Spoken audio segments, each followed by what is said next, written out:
Who stole Ronnie's pickle? One day I heard a story about a dodgy kind of bloke. When I tell you what happened, you'll know it weren't no joke. It was a man called Ronnie, who was known for acting balmy. Now someone got in trouble for nicking from his sarnie. What? Who did that then? Now Ronnie liked his bagels, smoked salmon and salt beef. But some silly mug who was on the firm was a low-down dirty thief. When poor old Ronnie's back was turned, his grub was out of way. Why don't you know that pickle belongs to Ronnie Cray? Who stole Ronnie's pickle? Now just who would do that? Who took Ronnie's pickle? Was it Jack the Hat? Who would be so fickle to rifle through his veg? So who stole Ronnie's pickle? We'd better call up Reg. Reg on the block. I went to the blind beggar to have myself a beer. There'd been some trouble earlier when someone called Ron queer, but that ruckus it was nothing compared to what ensued when Ronnie saw the teeth marks on the sandwich that'd been chewed. Right, I've ordered that. The Richardsons were rivals, which put them in the frame. But Eddie and Charlie said, not us, refused to take the blame. But Ron and Reg thought excuses sounded kinda lame. They give you a sock or electric shock, but pickles ain't their game. Who stole Ronnie's pickle? You having a right old laugh. Who stole Ronnie's pickle? We'll have a concrete bath. When we find a tea leaf, who took that thing away? That little sod'll find himself propping up a motorway. Right under the M25. The grass went up to Ronnie. He whispered a culprit's name. He wore a hat, he was dressed in black. That put him in the frame. The boys paid him a visit. But isn't it a shame? But it weren't Jack and they gave a slap to poor old Colin Vaines. Come on, lads! Who stole Ronnie's pickle? It never was resolved. Someone took a tickle as the mystery was solved. Somewhere in the East End, on an ancient shooting bar, you'll find old Ronnie's pickle still sitting in a jar. Oi! Get out of here. Get out! Go in it! What was that?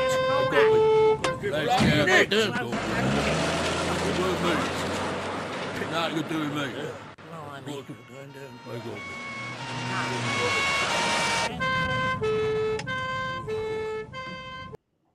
Good God! Well, that's one way to start the show, I suppose. Merciful We thought we'd heavens. start it. We got a show. We got a kind of show busy date. We've got a show busy date now. Phil was with me when we were going on this walk, very, very briefly, because we got our first guest. It's rammed today. Hi, everybody, and welcome to everybody. Azadon Brown over in New York State. I'm so sorry you got COVID with the family.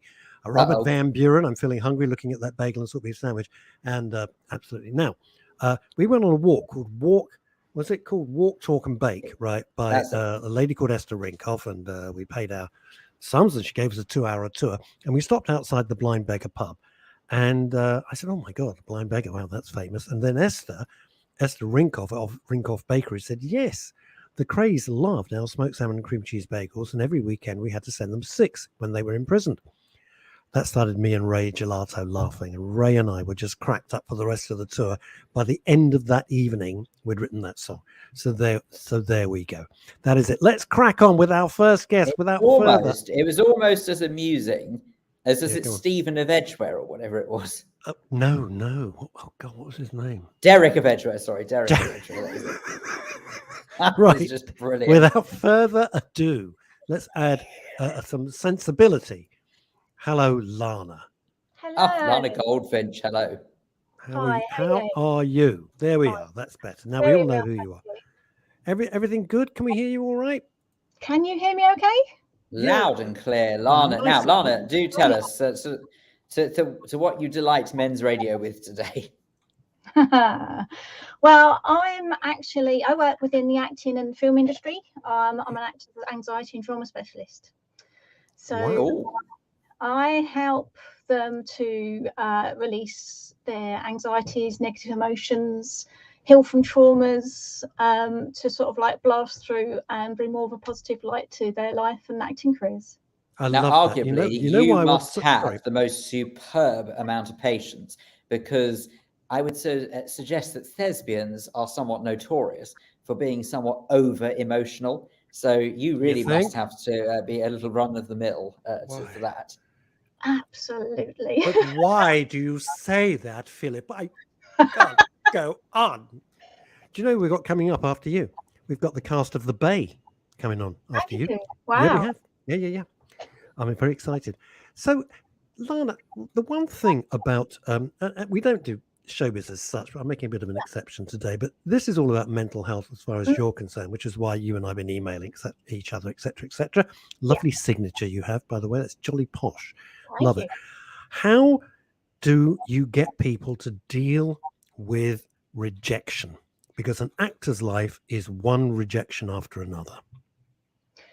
You're right. It is a roller coaster, and it's something obviously that they have to get used to, because it all goes with the fear aspect, and the rejection is normality in the acting industry, but each rejection, it gets you closer and closer to more positive. But does it, or do you just walk away and go, I'm going to give up and work in Tesco? I mean, seriously, because so many people give up. Yeah, obviously a lot of people do, but that's why I work with who I work with regard to, you know, what we're going through. But their rejection, how it makes them feel, it has to do with all their negative emotions of their beliefs about themselves. Yes. So obviously, if they get rejected from a particular role, it might be a case of they think that they're not good enough.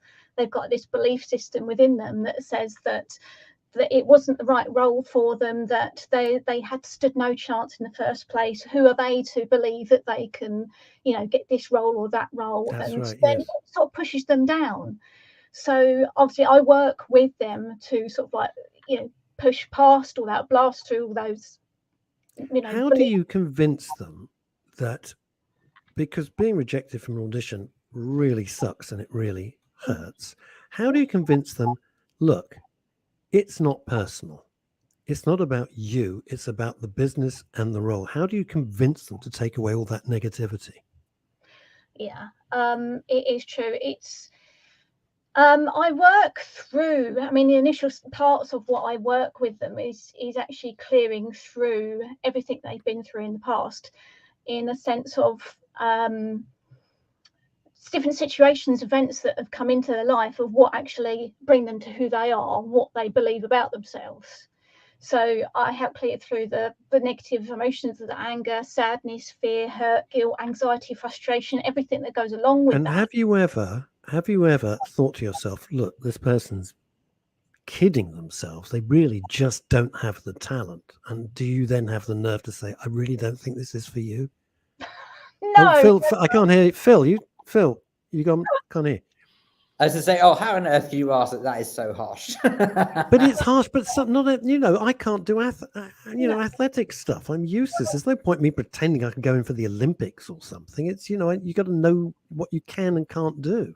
Well, yeah, absolutely. But everybody's got the full potential to do anything that they want to a degree.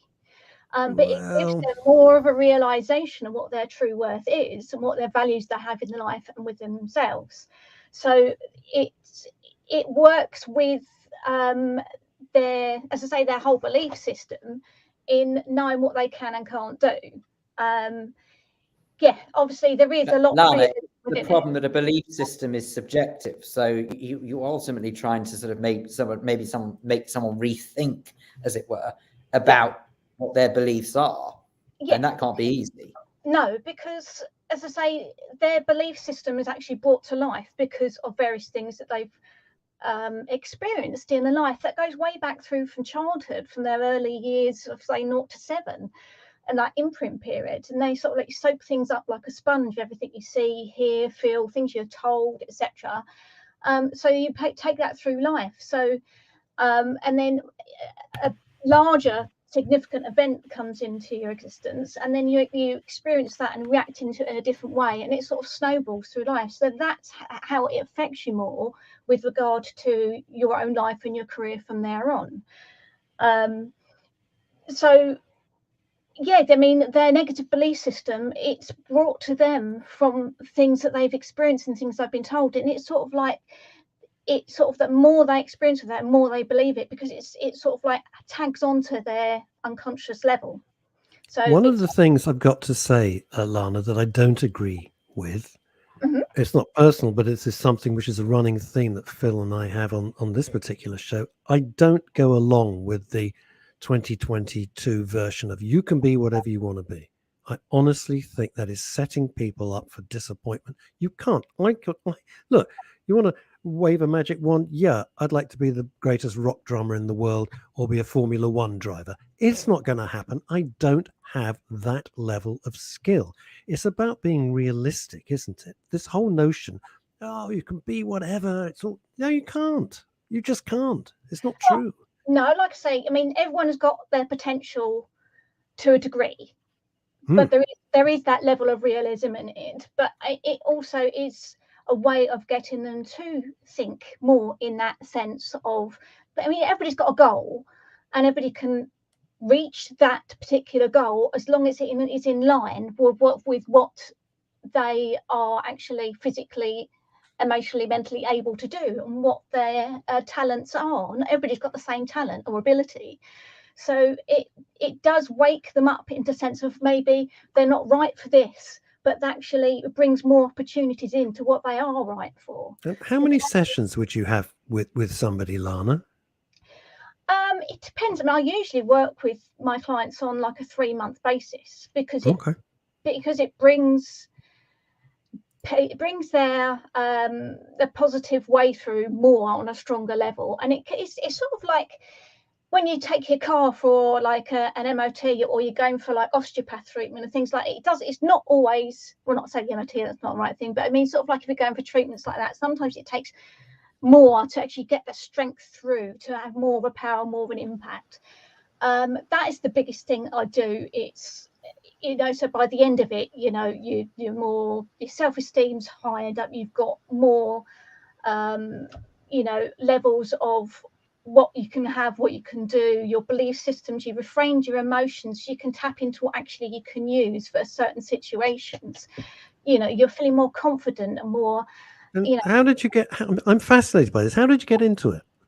Well, I've actually been a healer for the last 13 years. This is how I first started. What, like a Reiki? When you say a healer, sorry, what do you mean? Yeah, I'm a Reiki energy healer. But that was just the background of it. So I'd been doing that for such a long time, and then I started getting in people in the entertainment industry. I had actresses and presenters coming to me, and it started really lighting me up, and giving me the interest on these are the type of people I really want to help and work with, because they're normal people, the same as everybody else, except for people don't realize what goes on behind the scenes. They think that see them on a screen and they've got masses of confidence, and they just see what they see, and they think, it's actually worse, Lana. It's they see what they're meant to see. That's what's worse. It wouldn't matter if they just see if it was down to the individual to interpret the way they want to, that would be fine. I'd go one step further and say they see what they're meant to see. Everyone puts on a facade. Exactly. Yeah. And there's acting and there's acting. And it is harsh for that industry. But I mean, that's not all I do with my clients. Basically, I mean, I have other things that have reached me to this point. I've had my own set of issues and situations through the past that actually made me do this with these clients as well, with things that have actually crushed me in my life, different traumatic situations and bullying, and moving different countries and back again, different things that happened in my family life and with previous partners, and I feel a whole series coming on here. So I feel we got to get you back. This is good. I've had no, this is good. I'm going to end with this question only because I've got the next guest sitting in their car. That's how busy they are. So they've got to do the whole show from his car. So I'm well impressed. Oh, wow. Now, this is from Kimmy. It says, do you help them if they have to play an emotional, challenging role? Or is that not what you do? Because that seems more of a drama coach to me rather than someone who's dealing with the psychotherapeutic. Yeah, I mean, I am actually a coach. I am a healer, but I'm also a coach as well. Amazing. We go from a coach to a car. I love it. Yeah. I mean, I do a lot of I'm a anxiety and trauma specialist. I deal with all the emotional baggage. I deal with like helping if they have working with a particular role and they still have that aspect of that character still deep within them when they try and then go for another audition and have that ingrained in them so that they can release that as well. It's interesting. It's interesting. I know the next guest is waiting, but just one quick question to shoehorn in. Are some people beyond help? No, absolutely not. No, everyone can be helped. Everyone. And I love that. I've been having that conversation with a chum of mine. I won't say any more than that. And I said, everybody. No. It's really serious. I'm serious. I'm being deadly serious. I will say that so. Sorry. They can be helped to a degree, but they have to be wanting to be helped. Thank you. My very, very words. It starts with you wanting to have to change. If you don't want to change, you're wasting your time. You've got to want to change first, and then you get the professionals in to help you change. Yes, absolutely. Right. 100%. I'd like you back because there's loads I'd like, and Phil and I would like to talk to you about. You're an absolute gold mine of angst. This is what she's a goldfinch. I am a goldfinch, yes, and I can talk Freeman. So yeah, this is great. You're a red finch, really. Just okay. Here for the puns. Jesus Christ, Lana, we will speak to you again. Thanks very much for finding the time. So I know you're a busy old sausage. Okay. Welcome. Bye. Have a good day. Bye, Lana. Now, one of my favorite TV shows, without a doubt, right? And I'm pretty sure. Let me guess. Homes Under the Hammer. That's the one. Followed by Cash in the Attic.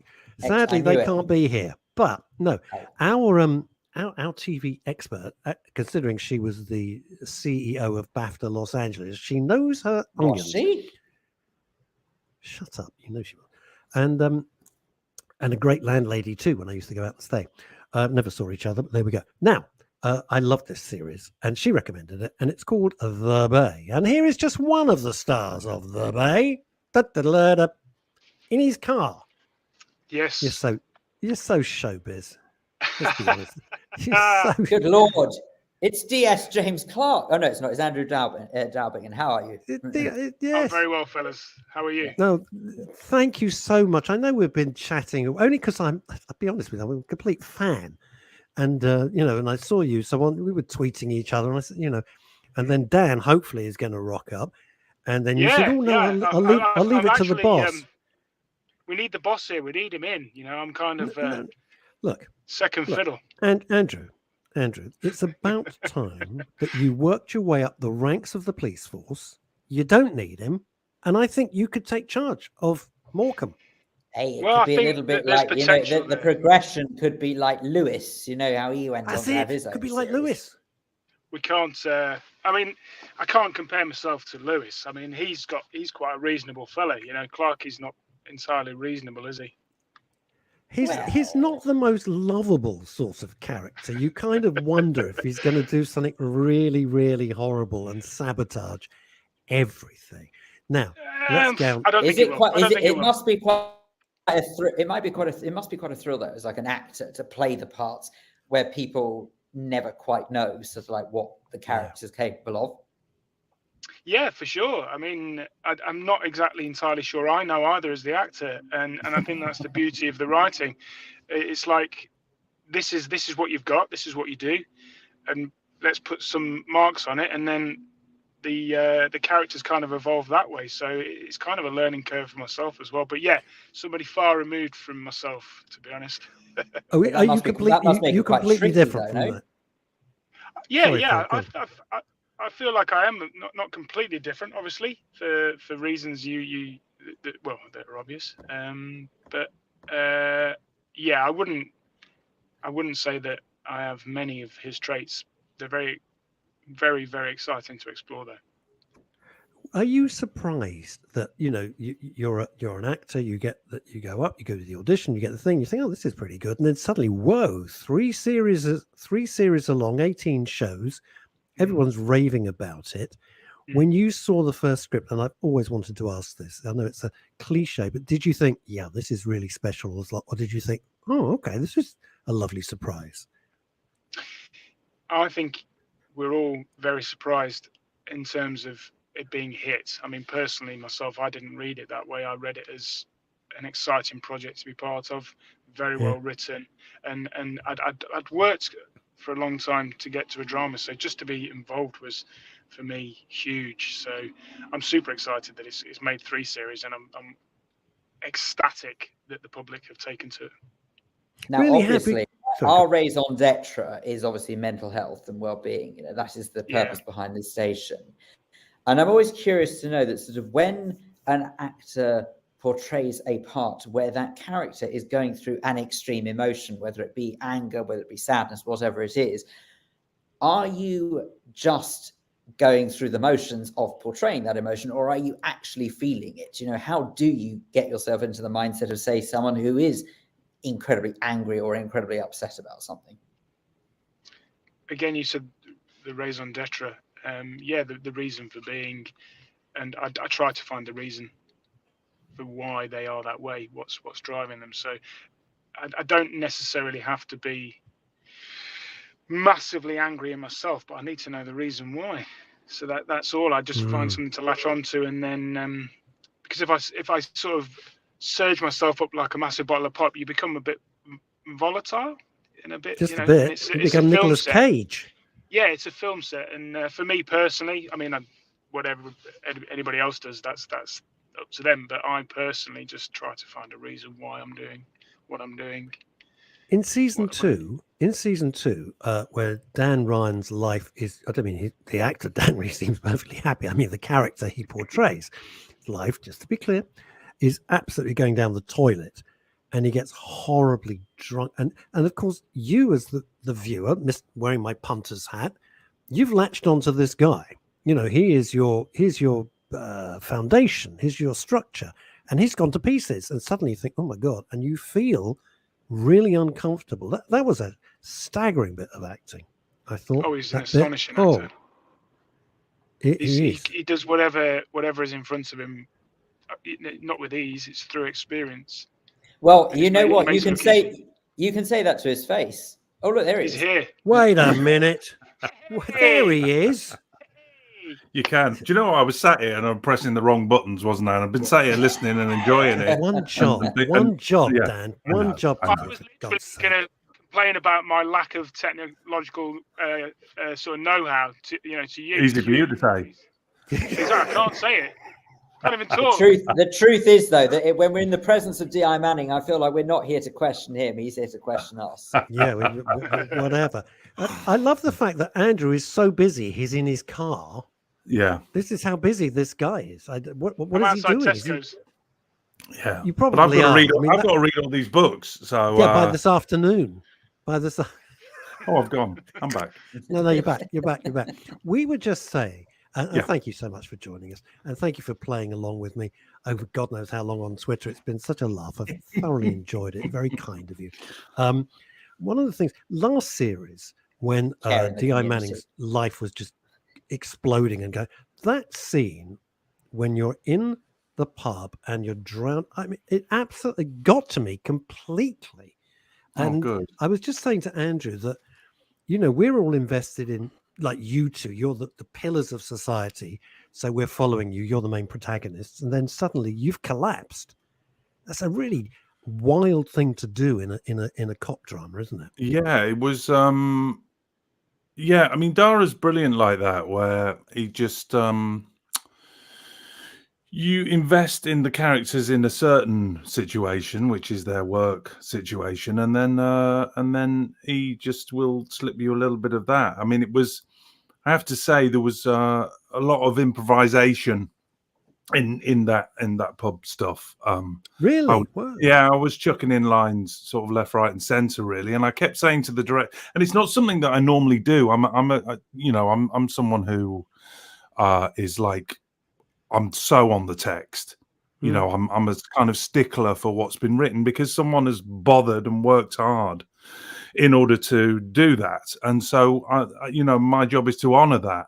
But that stuff was, it just had to go a bit more freestyle because I wasn't really prepared for what I was doing, because you know, there's the old thing about actors are terrified of having to play drunk.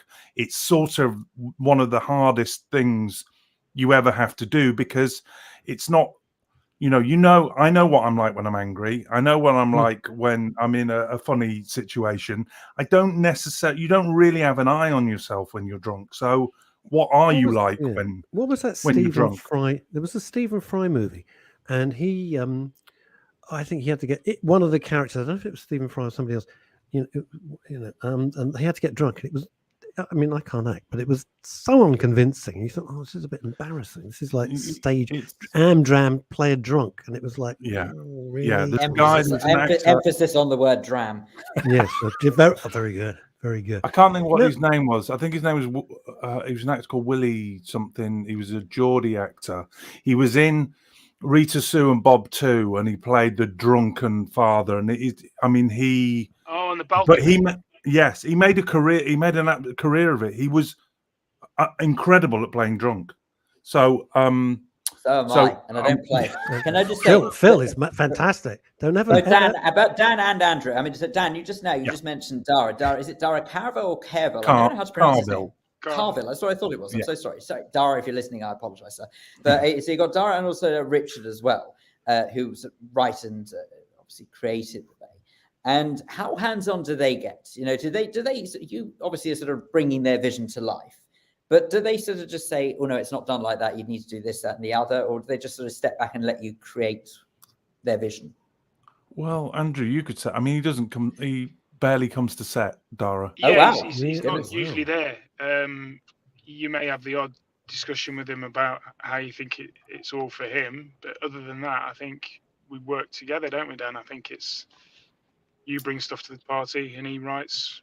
I don't think he really feels it's his place or it's comfortable to be on set. I mean, he comes, you know, he's not like uninterested. Of course he is, but I think he's more interested in watching the rushes at the end of the day, or putting stuff when stuff's put together. I guess the reason why I ask is just because obviously I'm aware that sort of when you're the writer of a program, especially one that is successful, is how much of that success is attributed to the actors, how much of that success is attributed to the writers, the directors, the producers. You see what I mean? It's just a case of trying to weigh up what makes a program as successful as the bet. It's team, isn't it? I mean, we always talk about that. It's an amalgamation. I'd like to ask you both. I'd like to ask you both this, because series 3 sees a new character come in, and boy, what a! Can I say actress anymore? I don't know. I don't want to get on the front page of the Sun. I know it's yes. Some people don't mind it. Some people do. It's hard. I can't deal with all this crap. But anyway, just sensational, just fantastic. And what I love about it, and that's why I'm an unabashed, unashamed fan, is the ensemble acting. There's not one weak performance, is there? Do you all feel that, or you're just doing your thing and you're in your own silo, etc.? No, again, it's team, isn't it? Yeah, team. We do. We often we have a Bake Ops WhatsApp group, and I love that. Oh wow! Oh, I love that. Oh, can you imagine? Yeah. Right. This is a question you won't get on the BBC. From a mental health point of view, as an actor, we'll start with Andrew first in the Tesco's car park. How do you cope with all the no's before landing a nice role? Well, and he doesn't mean from the sandwich aisle. No, he doesn't mean from Tesco's that you're going in to get, obviously. I don't think you ever stop feeling the rejection, if it's a rejection, because you sort of invest yourself into the way that you prepare yourself to audition and whatever, and you get excited about it. So it's like, you miss out on something. But I think you just, as you get further down into your career, you kind of just accept it. That's just part and parcel of what it is. It doesn't stop hurting if you really want something. But I think you just have to take care of yourself and understand what makes you tick in regards to rejection, and learn how to deal with that. And Dan, obviously we want to get your reaction to that as well, but isn't it interesting how it's always the sense of rejection that hurts so much more than the thrill of success? Oh God, yeah, that is very, very true, very true. Although I have to say, you know, I still literally do a jig if I get a job that I really, really want. I will dance around the house, you know, 30 years, and I'm still kind of that thrilled to get a job, you know, especially if it's one that I've been really, really, you know, hunting for or counting on, or, you know, waiting for the phone to ring with an answer. I still get that, and I still get kicked in the balls, you know, every time it doesn't happen, you know. Here's and a again, question coming in from this guy's. This is Azadon Brown. He's in New York State, by the way. And the next question coming in from New York City as well, Manhattan. And Azadon Brown's the top in the. Say what again? I said we couldn't find any British audience. I'm so sorry. No, do you use? No, he's a top psycho. He's a top. He's very big in the psychotherapeutic community. Seriously, do you use the rejection as fuel towards your objective? Good. Oh, great question. What a great question. Wow. Fuel. Yeah. Do you, Andrew? You use it as fuel? You think sod it? The next one, I'm gonna nail the next one. Yeah, I mean, I think that's is probably quite a nice way to put it. Fuel. You take it. It's going to hurt. So, but you know what you want to do. So, what are you going to do in order to carry on? So, essentially, yeah, you could say it is fuel. Some people say, you know, what will come to you will come to you. So, the people believe in fate and stuff like that. But you know, sometimes you can manufacture your own luck. I don't have a particular desire to start using sort of really flimsy comparisons. But at the same time, I'd imagine it's the same kind of thing as when you're driving along in a car and you reach a dead end. What are you going to do? You're not going to just end the journey there. You're going to turn around and carry on the journey with a different route.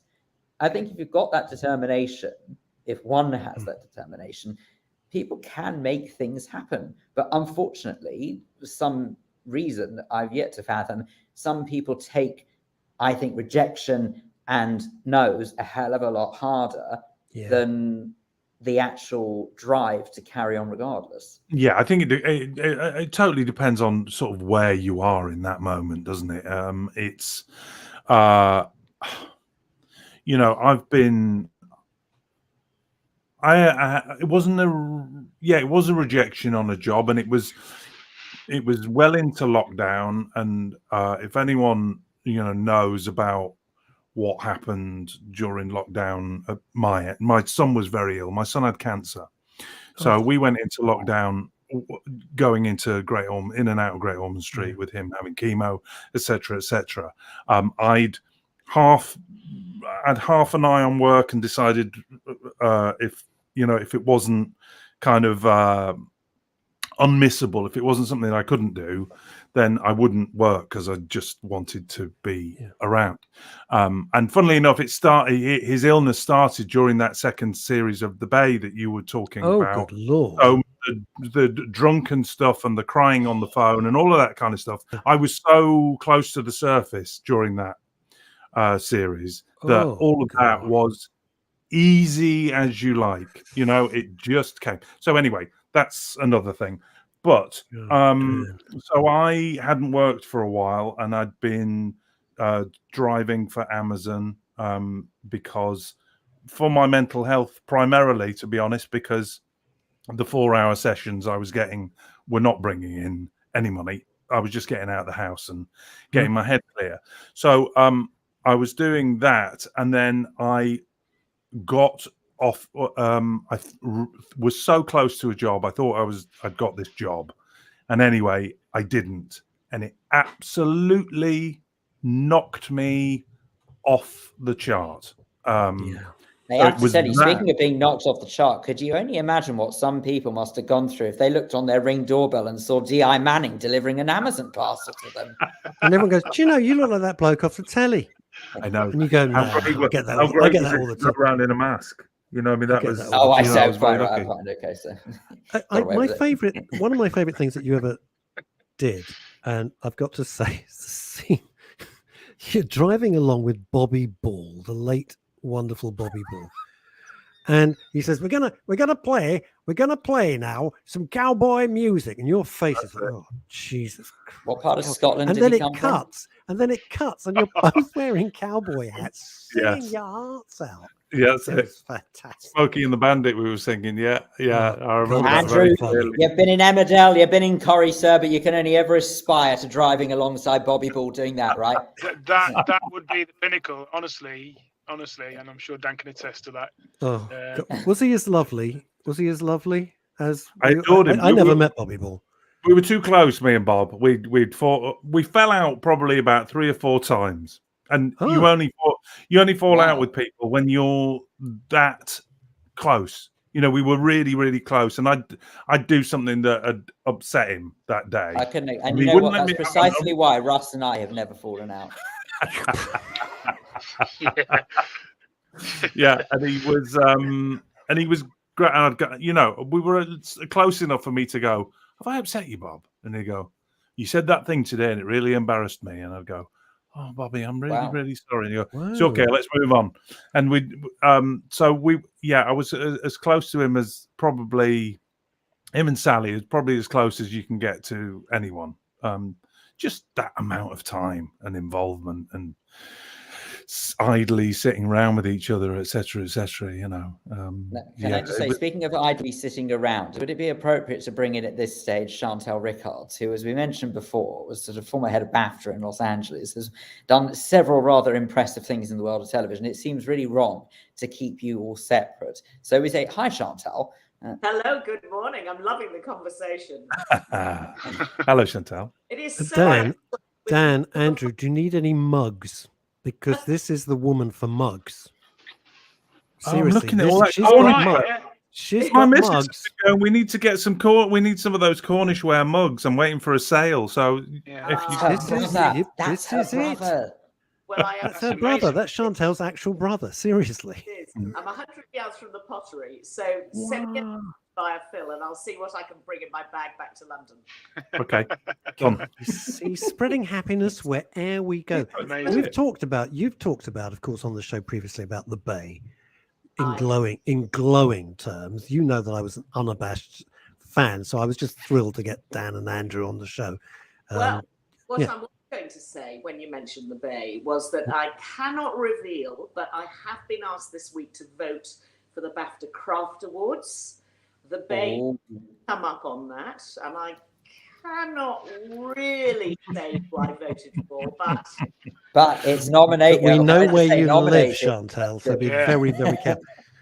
Did you get a fabulous hamper? Did I? I'd love to have got a fabulous hamper. They've stopped all that. Not allowed bribery. They've stopped all that stuff now. You used to get apparently like Colin Vaines always says, you get all this stuff. You go, wow, this is great. Your film was shit, but wow, this is a great hamper.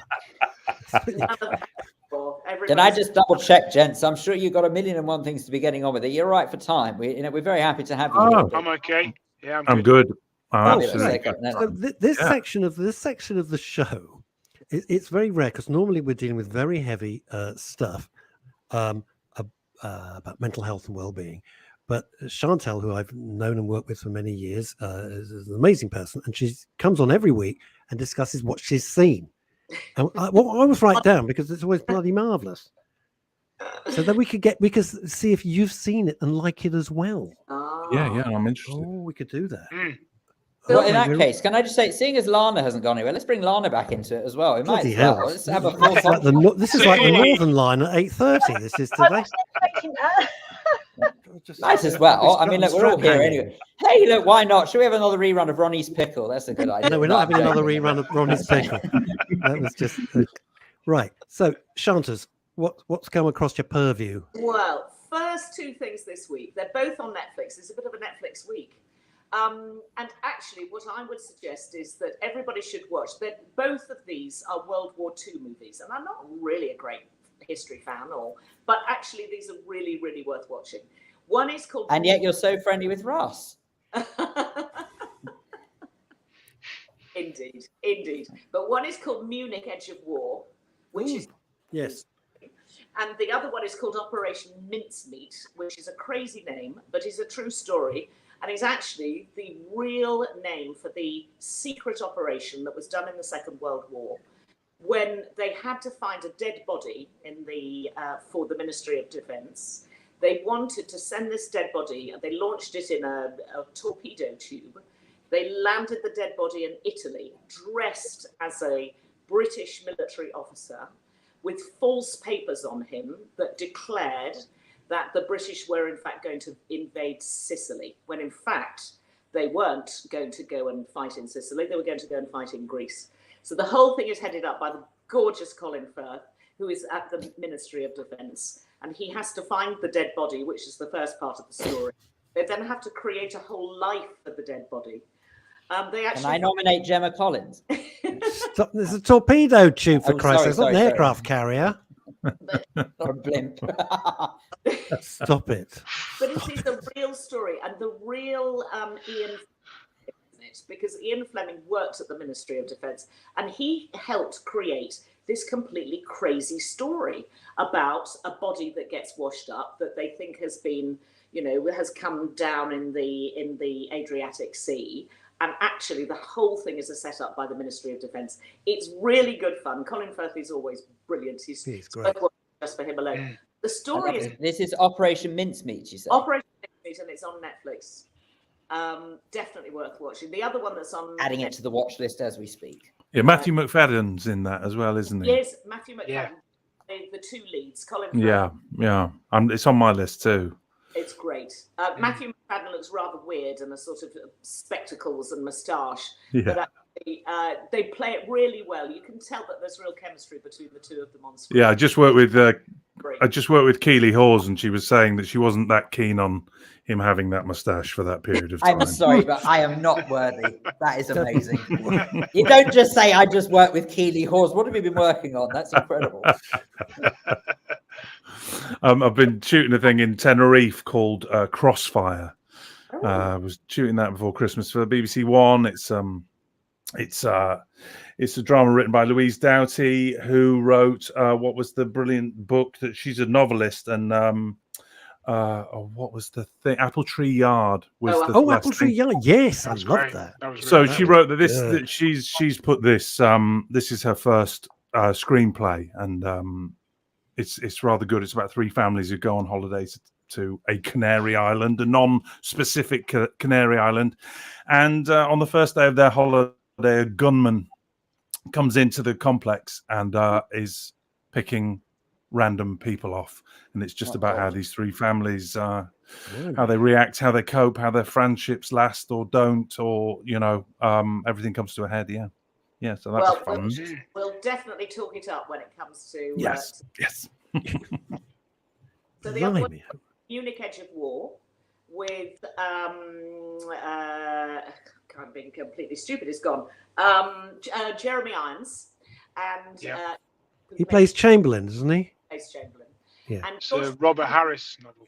Yeah, it's a Robert Harris novel. You're absolutely right. Came out a few years ago, and it's about three students who all meet at Oxford University in 1932, and then roll forward to 1938. When one is working for the Foreign Office in the UK and one is working for the Foreign Office in Munich, and did well in Berlin, but there is a meeting in Munich. And Chamberlain is trying to prevent Hitler from invading Sudetenland, and eventually gets Hitler, rather bizarrely, I didn't know this bit of history, gets him to sign a document saying he promises never to invade anybody else in Europe. Which, of course, is a complete lie because he's got a whole other agenda. How did that work out? I was going to say, not that great. Man of his word. Not that great. But actually, that's the beauty of the film, that even though we all know what happened in terms of the history of it, it keeps the tension running all the way through, and it really is well worth watching. Jeremy Irons is great as Chamberlain. He looks just like him. He does. It's extraordinary. He looks exactly like Chamberlain. It's amazing. And this is the moment that disgraced Chamberlain, which was why eventually he had to step down, because the whole thing basically proved that he was an ineffectual prime minister, and it was over this that he stepped down. It's definitely worth watching, and that's on Netflix too. So Netflix has got a ton of good things on at the moment. I might suggest Men's Radio's also got a brilliant thing, because clearly we've remade the Brady Bunch between all of us, so I'm quite excited. It feels like that. If you want a good sports documentary, it's a great sports documentary on Sky. I am not a cricket fan, but I do like a sort of a good yarn. I like a bit of crime. And there's clearly a documentary, true story about a guy called Alan Stanford, who was allegedly a millionaire, who brought the idea of the English cricket team playing his team from the Caribbean for £20 million for a one-off thing. And I didn't know anything about it, but it is completely extraordinary how this man's entire fortune is built on a hill of sand. It's a Ponzi scheme. It's one of the biggest Ponzi schemes in the whole world ever. But he basically buys up cricket, and it disgraces the English cricket team. But really worth watching. Really Is this modern? No, this is called The Man Who Bought Cricket. No, I mean, when was it set? Or was it recently? This happened 10 years ago. Oh, wow. I mean, I wasn't aware of it happening at the time, but he brought this idea of this one-off match where the whole team would be given, the winning team would get £20 million, which, of course, in cricket is a big deal because, it's a big deal in anything. Much money. Yeah. It's a lot of... Can I just give a quick shout out, if I may, to everybody listening to us on Deluxe Radio? We broke all records for them this week, all 67,000 of you. So hello to everybody. I'm sorry you can't see us, but yeah, they're pretty happy with what we're doing. I was like, what? That's lovely. So hello to everybody. I'm sorry you can't see us, but I hope you're enjoying listening to us. So. Well, that's not true. You and I, they're missing nothing. Everybody else, they're missing a lot. This is true. That's a fact. That's a fact. I mean, you don't listen to the Bay, you watch the Bay, don't you? You don't sit there going like that and just listen on your headset. I do. Oh, you do? Only in my scenes. Yeah.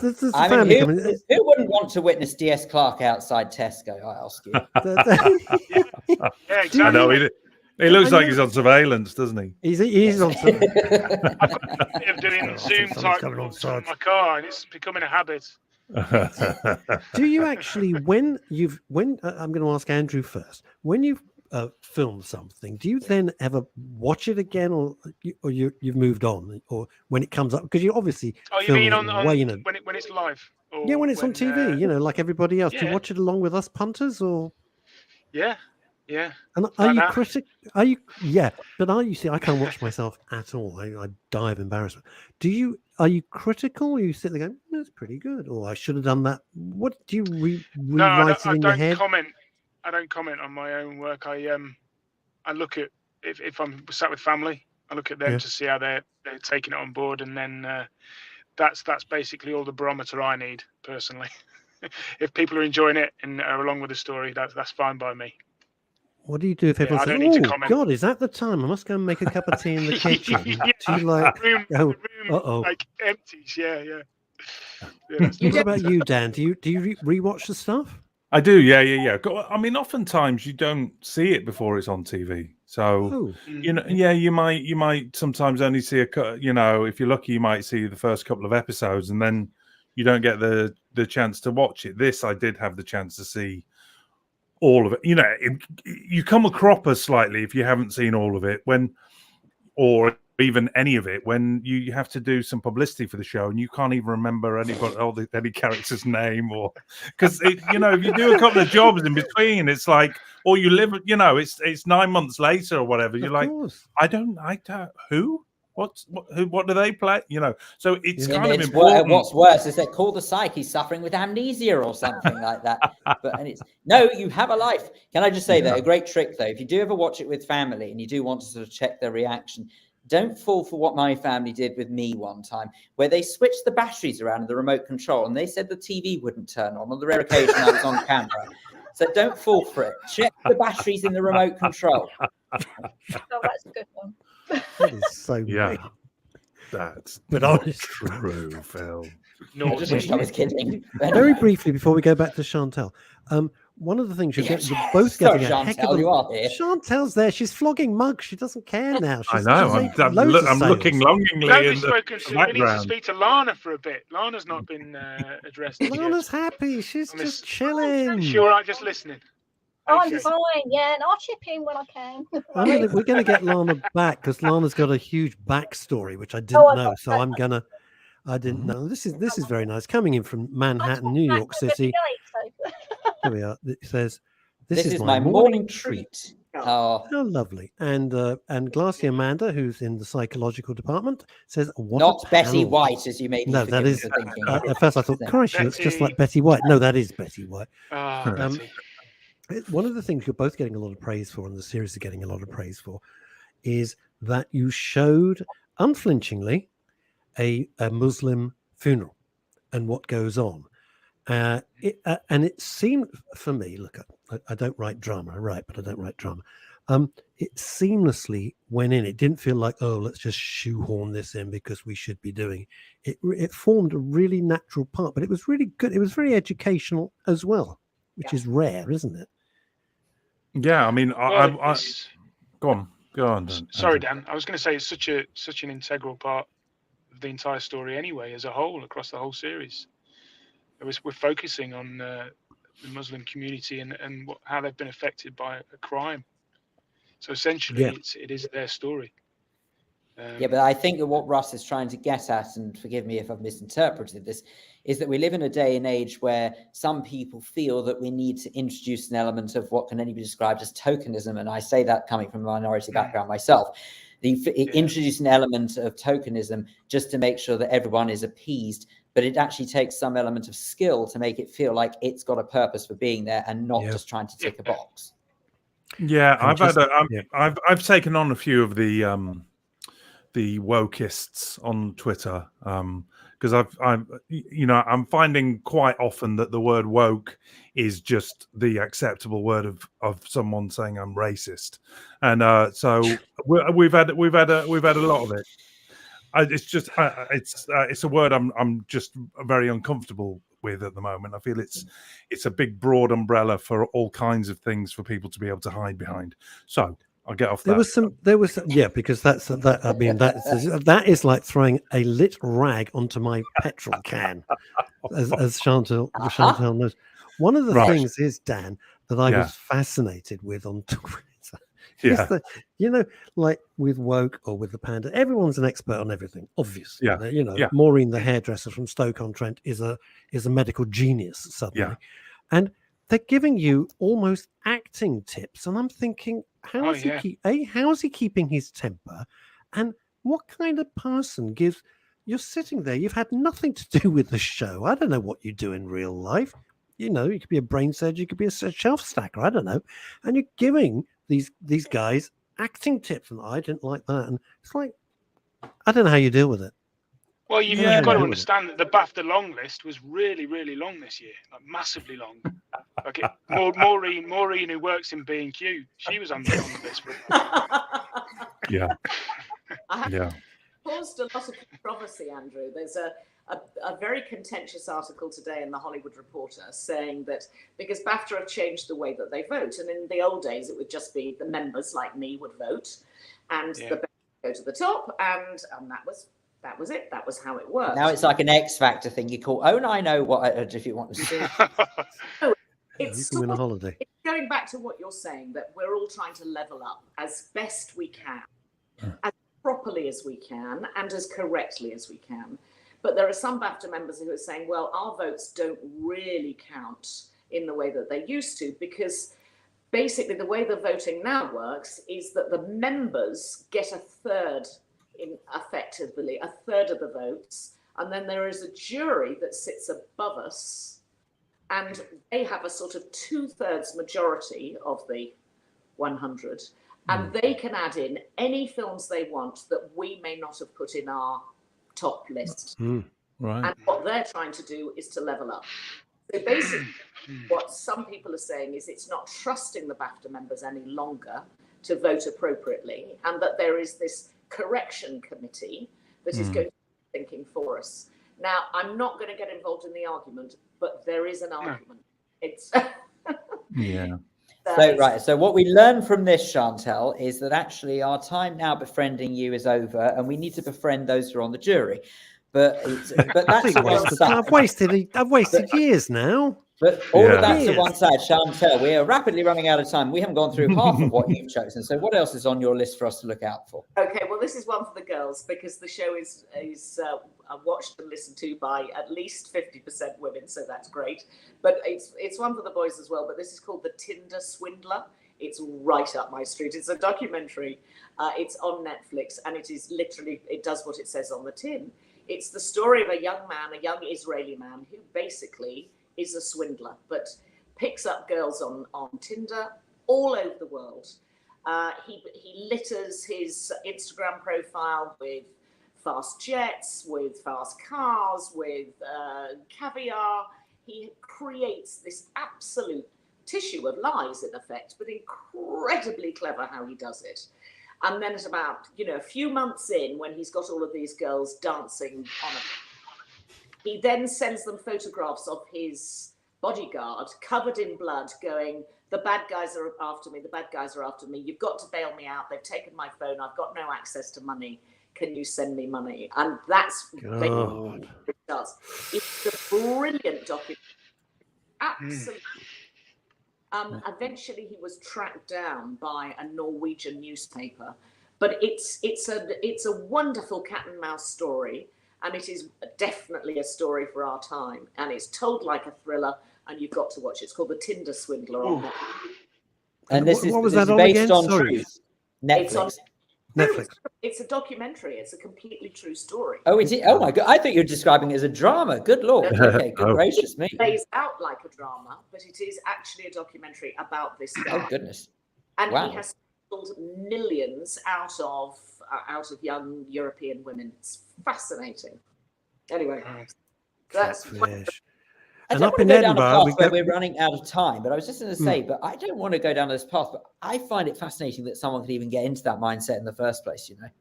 I truly do. I find it crooks to start with. They're just crooks to start with. I find it extraordinary that someone could even think of it. That's what I find mind blowing. Well, that's what they do. There was a British guy, wasn't there, who he pretended that he basically had about. He definitely had 2 wives, but he had about 5 or 6 women on the go, and it's because he said he worked for MI5. Yes, he was a spy, and so the reason he went off and he would be away for days and days and weeks on end with one of these other women was because I think he was a car salesman or something in real life. It's genius. It's genius. Yeah. I think that's on Sky documentaries or on.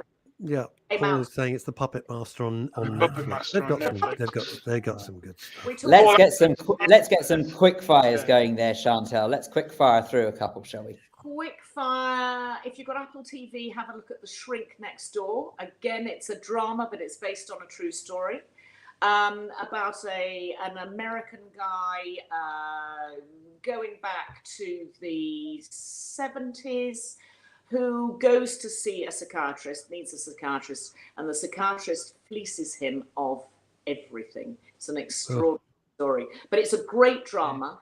It's Will Ferrell, who I absolutely love. Will Ferrell can turn himself into myriad different people, and he's incredibly good as the cloth salesman from New York, and it's a really good drama. The other thing I would look at this week is if you like something that's a little bit dark, something called Monsters Inside on Netflix. And it's about multiple personality disorder. Yes. Oh, yes. It's a true life, true story about a man who has got 24 different characters inside him, as indeed have Dan and Andrew. Well, they get paid for it. And on that note, what better way could we possibly finish to say, Andrew Dowbiggin, Ryan, thank you. thank Lana, you both very much indeed. Chantal's and your pottery. Thank you so. I'll be in touch. You're welcome. Yeah. Thank you. Farewell. Thank you so all much. so much. How lovely. Chantal, Bye-bye. you're a marvel as ever. We'll speak to you You're- next. Thank you. We will. Bless you. Ah, that's great. Well, there we are. We're almost out of. I don't know where Phil's gone. Oh, I removed the wrong person. Sorry. Things were going so well. Thank you, everybody, for playing along this week. I went for lunch. He went for a quick lunch. Thank you, everybody, for joining in. You've been absolutely great. Guests as well. Really appreciate it. Thank you. Fantastic guests this week. And today was just a bumper edition. All things well. See you on Monday.